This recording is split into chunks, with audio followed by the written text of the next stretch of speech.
Good morning students. हम लोग ने बायोट-सेवर्ट लॉ पढ़ा और उसकी एप्लीकेशंस पढ़ी, ठीक है। अब यहाँ पे एक चीज़ याद रखिएगा, आज हम लोग न्यूमेरिकल्स देखेंगे। पहले हम लोग क्या करते हैं, सारे फॉर्मूलेज लिख लेते हैं, ठीक है। पहला आप लोगों का एप्लीकेशन में जो फॉर्मूला, पहले तो आपका बायोट-सेवर्ट लॉ था, बायोट-सेवर्ट लॉ, सेवर्ट लॉ, ठीक है। पहला आपका ये था, इसका फॉर्मूला था dB is equal to mu not upon 4 pi I D L sine theta upon R square, ठीक है। आर क्या था, R distance between the element length and the point where you have to find out magnetic field, ठीक है, जहाँ पे magnetic field निकालनी है और एलिमेंट लेंथ के बीच की डिस्टेंस थी, और dl आपका एलिमेंट लेंथ था। बायोट-सेवर्ट लॉ बेसिकली आपको एलिमेंट लेंथ के लिए क्या बताता है, मैग्नेटिक फील्ड निकालने का फॉर्मूला था। नेक्स्ट आप लोग ने एप्लीकेशन पढ़ा, तो उसमें सर्कुलर वायर का मैग्नेटिक फील्ड, अगर सर्कुलर वायर था, ठीक है, अगर एट सेंटर पे हमें मैग्नेटिक फील्ड निकालनी होती है, ठीक है, सर्कुलर वायर के सेंटर पे, ये सर्कुलर वायर इसके सेंटर पे, तो यहाँ पे फॉर्मूला आया था B is equal to mu not upon 2 I upon A, ठीक है।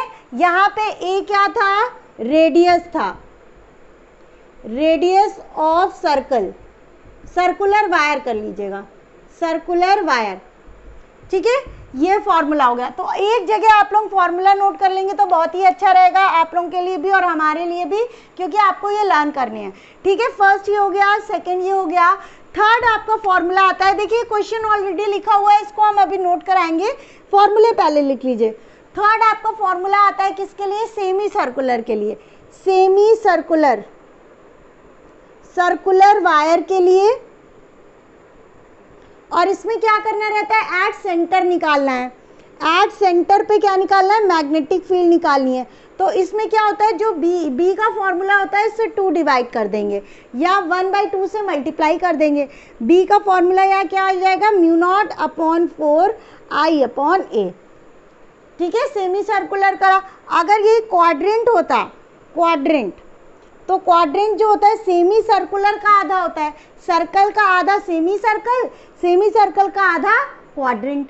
तो यहाँ पे b की वैल्यू क्या हो जाती है, म्यू नॉट अपॉन 8 आई अपॉन ए। ये हो गए आपके कितने फॉर्मूले, 4 फॉर्मूले हो गए। एक और अभी हम फॉर्मूला लिखवाएंगे, इसको नोट डाउन कर लीजिए, ठीक है। ये सेंटर के लिए ही था।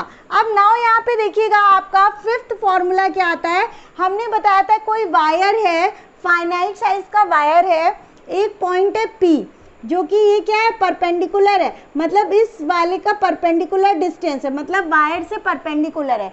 तो इस पॉइंट पे हम लोग ने मैग्नेटिक फील्ड निकालना सीखा था, जिसका फॉर्मूला हमने बताया था, ये φ1 है, ये φ2 है, ऐसे करके बताया था, हमने कहा था याद कर लीजिएगा। तो इसका फॉर्मूला था B is equal to mu not upon 4 pi, ठीक है, I साइन φ1 प्लस साइन φ2, ठीक है, अपॉन, ठीक है, अपॉन R कर लीजिएगा। और R इसके क्या था, डिस्टेंस था वायर और पॉइंट P के बीच का। तो ये आपका फॉर्मूले हो गया, इसको भी याद कर लीजिएगा। ये किसके लिए था, फाइनाइट साइज का वायर था और एक point perpendicular to the wire था, ठीक है, कहीं पे भी परपेंडिकुलर लिया, साइन φ1 प्लस साइन φ2, ठीक है। φ1 और φ2 ये वाले वो थी, एंगल्स थे। तो ये पांचों फॉर्मूले फटाफट लिख डालिए, इसी पे बेस्ड हम न्यूमेरिकल्स कराएंगे, ठीक है स्टूडेंट्स। ये हमारा फर्स्ट क्वेश्चन है, इसे नोट डाउन कर लीजिएगा। A circular coil of wire consisting of 100 turns. तो सॉल्यूशन में आप लोगों को नंबर ऑफ टर्न्स दिए, सर्कुलर वायर है, ठीक है, सर्कुलर वायर कितने हैं, 100 टर्न्स हैं उसमें, एन कितने एन हो गए 100, ठीक है। ईच ऑफ रेडियस, रेडियस मतलब ए, हमने कहा ना सर्कुलर वायर के लिए हम लोग ने रेडियस क्या लिया था, ए लिया था।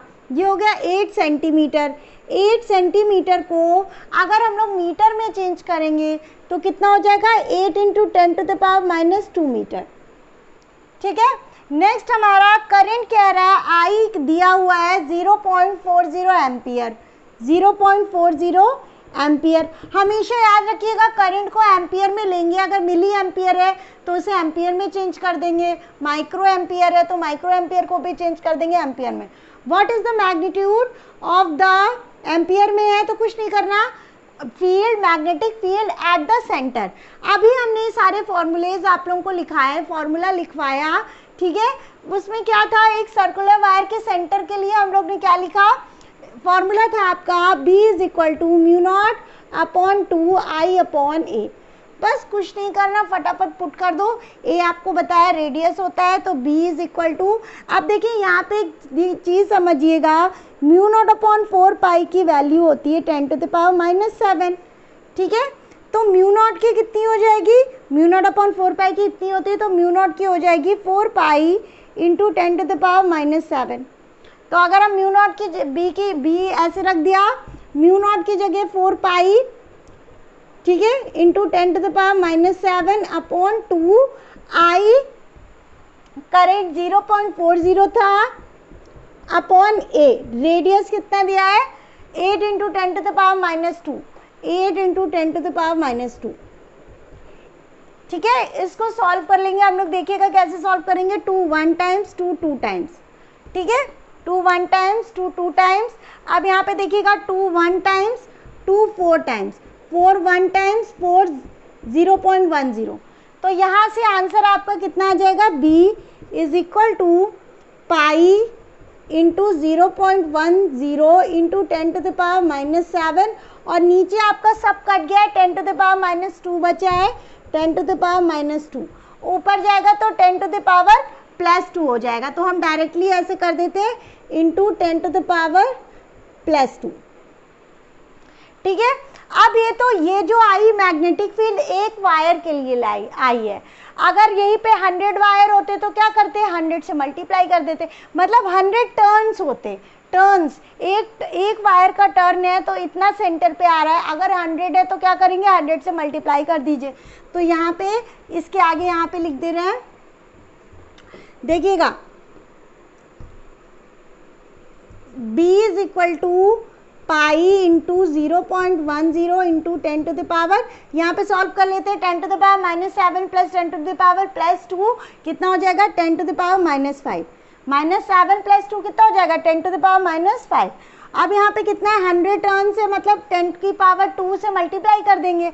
तो यहाँ पे B इज इक्वल टू पाई की वैल्यू क्या होती है, 3.14 इंटू 0.10 इंटू 10⁻⁻3, ठीक है। तो अब यहाँ से आ जाएगा आंसर आपका 3.14 into 10⁻⁻4 Tesla.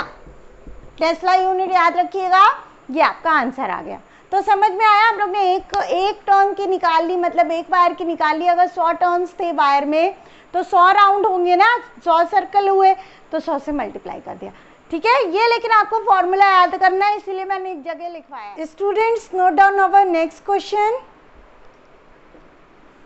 The wire loop PQRSP formed by joining two semicircular wires of radii A1 and A2, क्या कह रहा है, 2 वायर्स हैं, ठीक है। ये आपका डायग्राम ऑलरेडी दिया हुआ था, ठीक है। PQRSP वायर था सेमी सर्कुलर, आपको करंट बताया I फ्लो कर रहा है, ठीक है। ये यहाँ से ऐसे जा रहा है, फिर ये, ठीक है, नेक्स्ट ऐसे पूरा, ठीक है। Find the magnitude and direction of magnetic field at the centre. हमें ये जिसके सेंटर में मैग्नेटिक फील्ड फाइंड आउट करनी है। यहाँ पे ध्यान दीजिएगा कि आपका रेडियस इसका A1 दिया गया है और ये आपको A2 दिया गया है, ठीक है।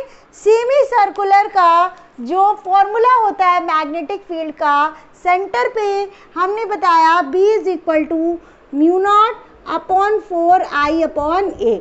ए आपका रेडियस होता है, और ये जो फॉर्मूला आया था सर्कल के हाफ से आया था, और इसका डेरिवेशन ऑलरेडी हम करा चुके हैं, ठीक है। तो यहाँ पे ये देखिएगा, क्योंकि यहाँ पे फर्स्ट जब हम ये वाला लेते हैं, ये वाला जब लेते हैं, ये वाला वायर, ये जो वायर है, ठीक है, इसमें जब देखेंगे तो आपका देखिएगा करंट यहाँ पे आई था, ये स्टैंडर्ड हमें फॉर्मूला पता है। अगर करंट यहाँ आई था, कैपिटल आई था, तो अगर हम B1 निकालेंगे तो म्यू नॉट अपॉन 4, आई की जगह आई हो जाएगा कैपिटल, और ये वाला रेडियस जो कि आपका A1 है। सिमिलरली अगर B2 निकालेंगे तो क्या हो जाएगा, म्यू नॉट अपॉन 4 सेम रहेगा, आई की जगह यहाँ पे ये वाले वायर में A2 वाले जिसका रेडियस है उस वायर में करंट कितना जा रहा है, I जा रहा है, और इसका रेडियस कितना दिया गया है, A2 दिया गया है, तो ये आपका हो गया A2। ठीक है, ये तो आपका फॉर्मूले आ गए। अब आपको देखना है कि यहाँ पे प्लस होगा कि माइनस। ये ऐसा मत सोचिए कि माइनस करना ही कंपल्शन है, ऐसा कुछ नहीं, आपको डायरेक्शन से पता चलेगा। तो आपको दोनों का डायरेक्शन निकालेंगे, यहाँ के लिए इस पॉइंट पे निकालेंगे डायरेक्शन। अगर दोनों का डायरेक्शन सेम आता है तो आप क्या करेंगे, ऐड कर देंगे, अगर अपोजिट आता है तो सब्ट्रैक्ट कर देंगे। आज पता नहीं मूड बहुत ख़राब है मेरा। चलिए ठीक है, यहाँ पे देखिएगा ये करंट का डायरेक्शन ले लीजिए, ये आप ये वाला स्मॉल साइज वाला वायर देखा, ये करंट का डायरेक्शन है, आपने करंट का डायरेक्शन रखा और ये देखा, क्योंकि हम कर्ल किधर करेंगे, पॉइंट की तरफ करेंगे। ये करंट का डायरेक्शन था ये करंट का डायरेक्शन था, पान को ओपन करा, ये नीचे वाले वायर के लिए, ये करंट का डायरेक्शन था, पान को ओपन करा और किधर लाना है आपको, पॉइंट की तरफ। ये कर्ल करा, ये कहाँ आ रहा है, रेडियली आउटवर्ड आ रहा है। तो अगर हम ये वाले का देखेंगे तो इसका डायरेक्शन क्या हो जाएगा, radially outward. Outward that means perpendicular to the board, और अगर आपके केस में बोले तो perpendicular to the plane of paper. Next आपका, अगर हम यहाँ देखते हैं, ठीक है, ये आपका वायर था, ये आपका करंट जा रहा था, पाल्म आपने ओपन करी और कहाँ पे ले जाना है, वो वाले पॉइंट की तरफ ले जाना है, ये आपका पॉइंट आ गया। तो ये किधर जा रहा है, रेडियली इनवर्ड या इनसाइड द बोर्ड, तो inside the plane of paper in your case. तो ये क्या हो जाएगा, रेडियली इनवर्ड लिख लीजिए, रेडियली इनवर्ड मत लिखिए, इनवर्ड। ठीक है, यहाँ पे रेडियली मत लिखिएगा, आउटवर्ड लिख लीजिएगा। और परपेंडिकुलर टू द बोर्ड भी लिख सकते हैं, परपेंडिकुलर टू द पेज आपके केस में लिखेंगे, यहाँ इनवर्ड है।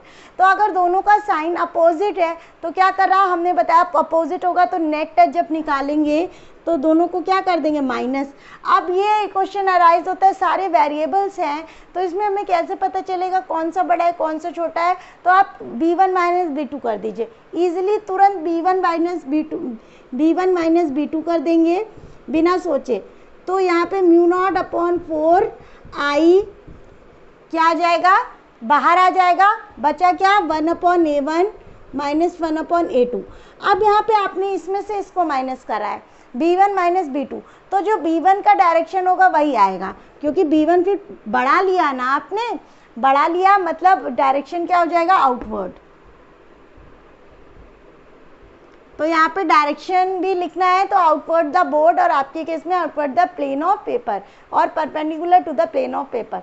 ठीक है, तो यहाँ पे ये डायरेक्शन समझना है कैसे निकाला। B1 में से अगर B2 माइनस करें तो B1 का जो डायरेक्शन होगा इस वाले का वो लेंगे आउटवर्ड, ठीक है, क्योंकि इसको हमने बड़ा माना। अगर B2 माइनस B1 लेंगे तो क्या लेंगे, रेडियली इनवर्ड। और ऐसे तो अगर न्यूमेरिकल वैल्यू होगी वैसे तो पता ही चल जाएगा आपको कौन सा बड़ा है कौन सा छोटा है। ठीक है, ये वाला आंसर नोट डाउन कर लीजिएगा। स्टूडेंट्स, इसी क्वेश्चन में एक चीज़ हम बताना भूल गए थे कि आपने ये सेमी सर्कुलर वाला पार्ट निकाल लिया है, और ये वायर का क्या होगा, इन दोनों वायर का, तो ये चीज़ हम स्किप कर दिए थे।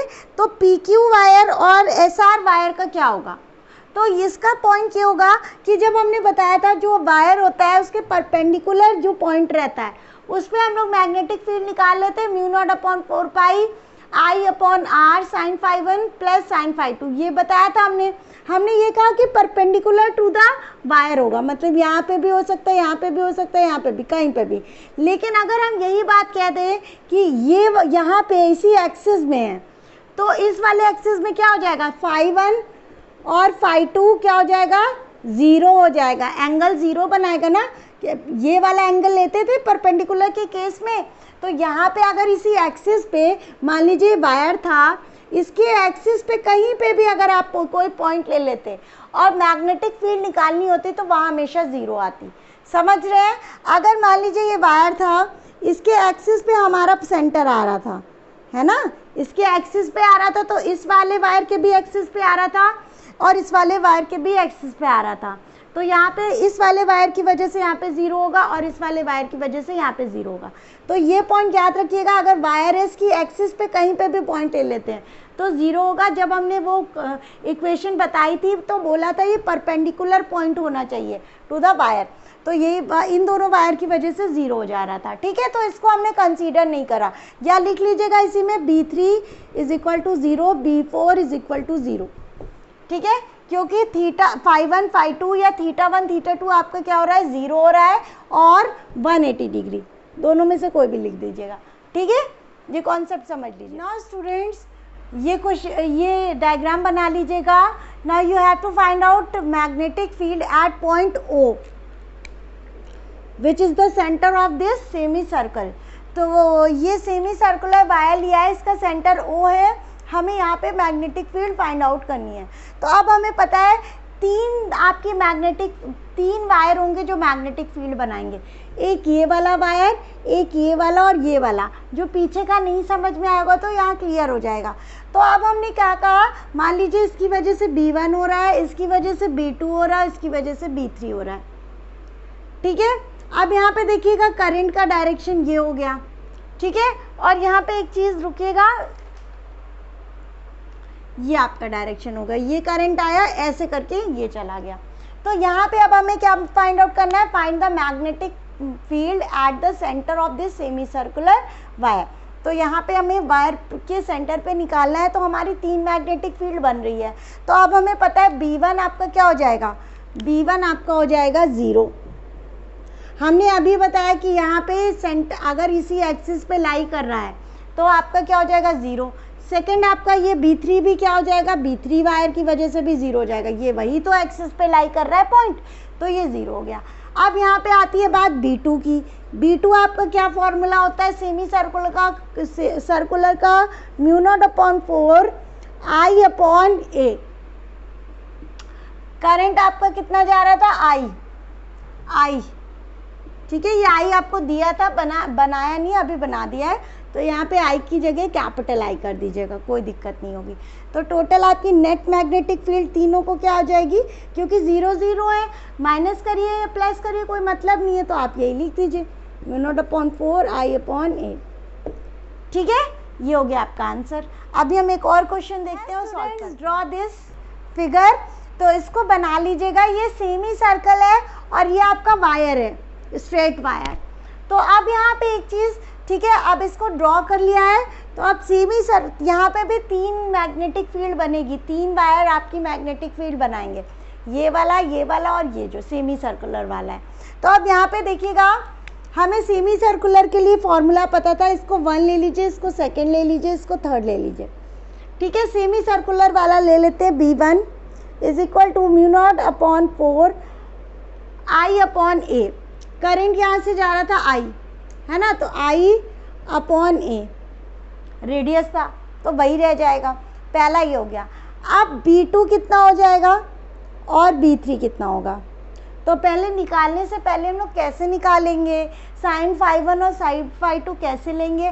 पहली बात तो इस वायर से डिस्टेंस देखिए, अगर ये मान लीजिए ये पूरा रेडियस कितना है, यहाँ से इस पॉइंट और इस पॉइंट के बीच की डिस्टेंस वायर की कितनी आ रही है, A आएगी, है ना, रेडियस तो ये आएगी। और ये वाले पॉइंट और इस वायर की डिस्टेंस कितनी हो जाएगी, ये वाला जो स्ट्रेट वायर है ये भी कितनी हो जाएगी, A हो जाएगी। ये रेडियस है तभी तो डायमीटर 2A हो जाएगा। अब यहाँ से रेडियस सेम है, ठीक है, एंगल भी सेम होंगे और I करंट भी सेम होगा, करंट भी सेम है। अब हम लोग डायरेक्शन ज़रा चेक कर लेते हैं क्या होता है। तो ये आपका ये वाला थंब रखा करंट के डायरेक्शन में और आपको पॉइंट यहाँ पे लाना है, मतलब कर्ल करके वहाँ उस तक पहुँचना है। तो ये आपका थंब का डायरेक्शन हो गया, फिंगर को पाल्म को ओपन किया और जिस साइड पॉइंट है उस साइड कर्ल करा, ये कर्ल करा तो ये क्या हो रहा है, रेडियली आउटवर्ड। तो B2 के लिए आपका जो फील्ड बन रही है रेडियली बोल देते हैं, ठीक है। या लिखिए perpendicular to the plane, perpendicular to the plane of paper आप लोग कर लीजिएगा, ठीक है। और B3 क्या हो जाएगा, अब यहाँ से देखते हैं, ये आपका क्या इधर आउटवर्ड आया था, अगर यहाँ पे ये देखिए ये थंब रखा, ठीक है, फिंगर पाम को ओपन करा और जहाँ पॉइंट है उधर ले गए, तो ये पॉइंट अंदर की तरफ जा रहा है, मैग्नेटिक फील्ड अंदर की तरफ होगी, तो ये क्या हो जाएगी, इनवर्ड, इनसाइड द प्लेन। कोई भी प्लेन हो, पेपर हो चाहे बोर्ड हो, इनसाइड अंदर की तरफ है, ये बाहर की तरफ है, क्योंकि हर चीज़ सेम थी तो अंदर बाहर दोनों इक्वल है, और अपोजिट है तो दोनों इक्वल अपोजिट है, तो दोनों कैंसिल हो जाएंगे। मतलब ये B1 is equal B2 is equal to B3 is equal to 0। क्यों लिखेंगे, क्योंकि magnetic field are equal and opposite in direction, that's why B2 is equal to B3 is equal to 0। तो अब यहाँ से नेट अगर निकालना होगा तो नेट आपका यही आ जाएगा फिर से, क्योंकि B2 B3 क्या हो गया, 0 हो गया, तो B नेट कितना हो जाएगा, μ0/4I/A, ठीक है, ये नेट आ जाएगा। तो यहाँ पे कॉन्सेप्ट समझिएगा, अगर I की वैल्यू अगर डिफरेंट दे देते, ठीक है। वैसे तो ऐसा अभी क्वेश्चन अभी नहीं आएगा, आगे हम बताएंगे कैसे होगा। पहले आप लोग कॉन्सेप्ट क्लियर करिए, I है, ठीक है, I है आपका, ये भी सेम है, ठीक है। Students, this is our next question, a square frame of side A। तो इसकी साइड कितनी दी गई है, A। अच्छा, स्क्वायर है तो साइड इक्वल ही होंगी, है ना। कैरीज अ करंट I आपका करंट दिया गया था। Compute the magnetic field at the centre, हमें कहाँ निकालना है, सेंटर पे निकालना है, ठीक है, सेंटर पे मैग्नेटिक फील्ड निकालनी है। तो ये याद रखिएगा, ये पहले तो ये वायर स्ट्रेट वायर था, इससे परपेंडिकुलर डिस्टेंस लेते हैं R, ये आपका क्या होता है R। अगर ये पूरा A था तो सेंटर इसका कहाँ लाई करेगा, A/2 पे, तो ये हो गया A/2। यहाँ समझ में आया, परपेंडिकुलर जो वायर का कहा था पॉइंट परपेंडिकुलर होना चाहिए, ठीक है। अब ये यहाँ से इसको ऐसे मिला देंगे, ये मिला दिया। अब आपको कौन सा एंगल से मतलब है, रुकिएगा, ये वाला एंगल और ये वाला एंगल निकालना है। तो कैसे निकालेंगे, यहाँ पे ध्यान दीजिएगा कि आपका ये कितना होता है, 90 डिग्री होता है, ये भी कितना 90 होता है, या ठीक है, ये चीज़ समझिएगा यहाँ पे कि ये दोनों कितने कितने एंगल आएंगे। ये 90 होता है तो इसका हाफ कितना हो जाएगा, 45 डिग्री, ठीक है। और ये कितना है, 90 है, देखने से पता चला, परपेंडिकुलर बोला ना, परपेंडिकुलर होना चाहिए, 90 है, 90 है, ये 45 है, ठीक है। तो ये वाला ट्राइंगल का 180 सम होना चाहिए, 180 में से 90 गया, 90 बचा, 90 में से 45 गया, 45 बचा, मतलब ये कितना हो जाएगा, 45 डिग्री। ट्राइंगल का लॉ लगा दिया कि तीनों एंगल का सम 180 होना चाहिए। तो ये 45 था, इसका आधा 90 था, इसका आधा 45 डिग्री हो गया, है ना, हाफ पे ही तो कट कर रहा है। अब यहाँ पे देखिएगा ये कितना है, 90 है, तो ये भी कितना हो जाएगा, 45 डिग्री, तो दोनों आ गया। ये वाले सिर्फ वायर का हम निकाल रहे हैं, फर्स्ट वाले। तो यहाँ से मैग्नेटिक फील्ड का फॉर्मूला हमको याद होना चाहिए, B is equal to μ0/4πI/R। R क्या होता है, ये वायर और इसके पॉइंट के बीच की distance, perpendicular distance, sin φ1 plus sin φ2, ये हो गया फॉर्मूला, आपको रट जाना चाहिए। B is equal to μ0/4π is equal to 10⁻⁻⁷। हमने बताया था पहले I की वैल्यू, करंट आपका कितना दिया था, I दिया है, कैपिटल I लिख दिया, और R आपका डिस्टेंस कितना हो गया, ये R डिस्टेंस है, perpendicular distance A/2 sin φ1 plus sin φ2, ये φ1 φ2 होता है, मतलब sin 45 degree plus sin 45 degree, तो ये क्या हो जाएगा, 2 टाइम्स हो जाएगा। अब यहाँ पे सॉल्व करेंगे, B is equal to 10⁻⁷ into ये 2 ऊपर चला जाएगा, तो यहाँ पे हो जाएगा 2I/A, और sine 45 plus sine 45 2 sine 45 2 times of sine 45 हो जाएगा ना, 2 times of sine 45 degree. Sine 45 degree क्या होता है 1/√2। साइन 45 डिग्री याद कर लीजिए 1/√2। ठीक है, अब यहाँ से देखिएगा पुट कर दीजिए b is equal to 10 to the power -7 into 2 i upon a sine 2 into 1/√2। ठीक है, अब यहाँ से देखिएगा 2 को हम लोग क्या लिख सकते हैं, √2 इंटू √2 इज इक्वल टू 2 होता है ना, √2 इंटू √2 2 होता है, तो यहाँ से एक √2 कैंसिल हो गया, √2 1 टाइम्स और यहाँ पे कितना बचा √2 बचा। ठीक है, काट लिया है, तो इसको कितना आ जाएगा b is equal to 2√2 into 10 to the power -7 i upon a। अच्छा 10 to the power -7 को या μ0/4π भी लिखोगे तो कोई दिक्कत नहीं है, क्योंकि करंट की वैल्यू नहीं दी गई है ना, और a की वैल्यू नहीं दी गई है, वेरिएबल है, तो क्या मतलब है 10 to the power -7 रखने का, μ0/4π रख दो। ठीक है, इतना आ गया।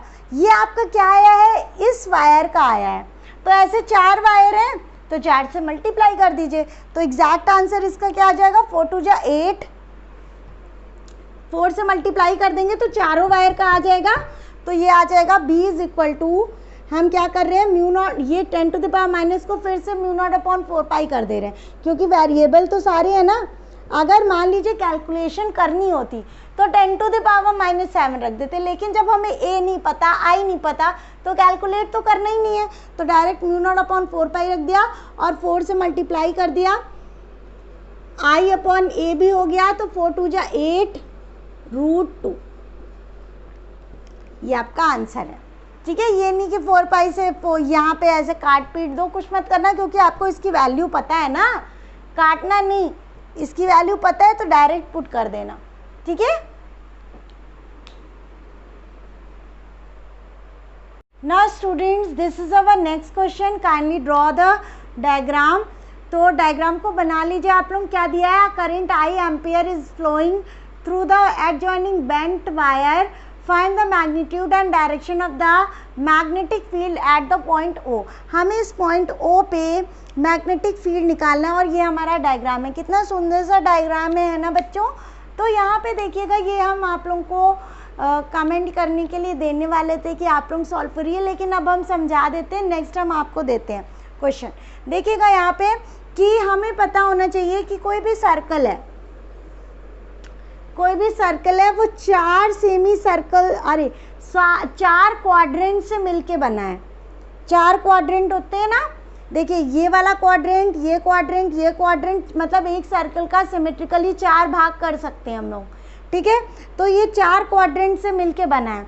अगर ये पूरा सर्कल होता तो 4 क्वाड्रेंट होते, लेकिन यहाँ पे ये जो पोर्शन था, ये जो वायर आपको ये होना चाहिए है ना, अगर वायर पूरा करते तो ये ऐसे होना चाहिए तो पूरा सर्कल बनता, लेकिन आपका ये जो क्वाड्रेंट है एक तो उसे हटा दिया गया है। तो जब हम लोग यहाँ पे देख रहे हैं ये वाला, इसको फर्स्ट ले लीजिए, इसको सेकंड ले लीजिए, ये वाला वायर को थर्ड ले लीजिए, इसको फोर्थ ले लीजिए। ठीक है, अब यहाँ पे फर्स्ट वायर को देखेंगे तो ये क्या बना रहा है, अब देखिए फर्स्ट क्वाड्रेंट। ठीक है, जब इसको पार्ट में डिवाइड करेंगे, अगर ये पूरा सर्कल बनाता तो एक सर्कल बन जाता, अगर इसको ऐसे डॉटेड से मिला देते, लेकिन आपका एक क्वाड्रेंट गायब है। क्वाड्रेंट मतलब 4 भाग, चौथा भाग, तो एक गायब है यहाँ से। तो अब हमें पता है 4, ये आपके 3 आपके ये जो बचे, ठीक है, कितने 1 2 3, 1 2 3। ठीक है, ये क्या है, क्वाड्रेंट है। तो क्वाड्रेंट का हमें फॉर्मूला पता था, एक क्वाड्रेंट का formula b is equal to μ0/8 I upon a। अगर ये सिर्फ एक क्वाड्रेंट होता तो सेंटर पे इतनी मैग्नेटिक फील्ड आती, लेकिन क्वाड्रेंट कितने हैं, 1 2 3 है, और एक ये होता तो पूरा सर्कल बन जाता, तब तो कोई दिक्कत नहीं थी, लेकिन इसमें से एक गायब कर दिए, ये वाला वायर गायब कर दिए, तो 3 क्वाड्रेंट बने, 1 2 3। तो अगर 3 के लिए निकालना होगा तो 3 से मल्टीप्लाई कर देंगे, तो b1 क्या हो जाएगा, μ0/8 और यहाँ पे आई कितना है, कैपिटल आई है ना, कैपिटल आई अपॉन 3 हो जाएगा ना, 3i, 3 से जब मल्टीप्लाई कर दिया, और इसका रेडियस कितना आया, a1 आया, a1। ठीक है, अब इसका डायरेक्शन देखते हैं। ये आपने थंब रखा करंट के डायरेक्शन में, ये आपने थंब रखा, पाम को ओपन करो, जहाँ पॉइंट पे निकालना है, जिस पॉइंट पे वहाँ ले गए, ये ऐसे, ये तो आ गया रेड इनवर्ट। ठीक है, नेक्स्ट हमारा आता है ये वाले, देखिए B3 आपका क्या हो जाएगा, 0। क्यों 0 हो जाएगा, ये वायर कोई एक्सिस पे है ना, तो ये 0 हो जाएगा। B4 आपका क्या हो जाएगा, B4 ये वायर था, इसकी एक्सिस पे ही है ना, तो ये B4 आपका क्या हो जाएगा, 0। B3 और B4 0 हो गया। नेक्स्ट आपका ये वाला बचा B2 कैसे निकालेंगे, B2 निकालने के लिए आप यहाँ पे देखिएगा एक चीज़ कि ये आपका क्या बना रहा है, ये जो वायर है ये, ठीक है, ये वायर आपका क्या है, क्वाड्रेंट है। ठीक है, क्वाड्रेंट है ना, ये क्वाड्रेंट ही तो है बेटा, ये क्वाड्रेंट है, और इसका रेडियस कितना दिया गया है, a2 दिया गया है। अब यहाँ पे देखिएगा कि अब यहाँ पे क्या हो जाएगा, mu not upon a i upon a2, यही तो फॉर्मूला था। एक ही क्वाड्रेंट बन रहा है तो एक का ले लिया, ये क्वाड्रेंट बन रहा है और इसका रेडियस a2 है। ठीक है, क्वाड्रेंट एज ए सेंस ये जो है मिलता नहीं है, ये भी वायर होता, मिल जाता, उससे मतलब नहीं कि ये वायर पूरा कंप्लीट हुआ कि नहीं, ये जो आपका हिस्सा है सर्कल का 1/4 होना चाहिए तो क्वाड्रेंट कहलाएगा। तो ये हो गया क्वाड्रेंट। अब यहाँ से बात आती है अब इसका डायरेक्शन। आप देखिएगा ये आपने थंब रखा, कहाँ पे रखा, करंट के डायरेक्शन में, देखिएगा इधर ये आपने थंब रखा, पाम को ओपन करा और कहाँ पे निकाला, सेंटर पे, तो ये क्या आ रहा है, रेडियली इनवर्ड, दोनों में इनवर्ड आ रहा है, मतलब दोनों इनवर्ड। यहाँ पे क्या हो जाएगा, B2 के लिए ये भी इनवर्ड हो जाएगा, तो दोनों अगर इनवर्ड है, ठीक है, तो दोनों को ऐड कर दीजिए, दोनों को ऐड कर देंगे, बी नेट आ जाएगा, बी नेट आपका क्या आ जाएगा, mu not upon a common आ जाएगा, आई भी कॉमन आ जाएगा, क्या आ जाएगा 1/a2, या हाँ 1/a2 लिख लीजिए, प्लस 1/3/a1, है ना, यहाँ पे 3 भी तो था, तो यहाँ पे 1/a2 प्लस 3/a1। ठीक है, ये हो गया। अब यहाँ पे बात आती है कि नेट डायरेक्शन क्या होगा, अरे जब दोनों डायरेक्शन अंदर की तरफ है तो इनवर्ड लिख लीजिए, टूवर्ड्स इनसाइड, और inside the plane of paper और इनसाइड द बोर्ड। ठीक है, ये हो गया आपका डायरेक्शन। बहुत ही प्यारा अच्छा सा क्वेश्चन था। ठीक है, नेक्स्ट हम होमवर्क देते हैं आप लोगों को। Homework as a sense comment करके आप लोग बताएंगे, वो जो प्रैक्टिस करते थे प्रॉपरली सब बताते थे, बड़ा मज़ा आता था, तो आप लोग बताएंगे, आप सही बताइए चाहे गलत बताइए, कमेंट जरूर करिएगा। This is your next question. ठीक है, इसको आप लोग सॉल्व करेंगे और हमें आंसर बताएंगे। ठीक है, ये A2 आपका, ये भी क्या है, सेमी सर्कल है, ये आपका पॉइंट है, ठीक है, O, ये आपका पॉइंट है O, इसका A2 क्या है, रेडियस है, इसका A1 रेडियस है। आपको find net magnetic field at point O, ये आपका क्वेश्चन है। इसको आप लोग कमेंट करेंगे, हम देखें कितने बच्चों को मेरा कॉन्सेप्ट समझ में आया है, कितने कर पा रहे हैं। ठीक है, hello students, kindly watch my other videos and don't forget to subscribe, like and also share my videos with your friends.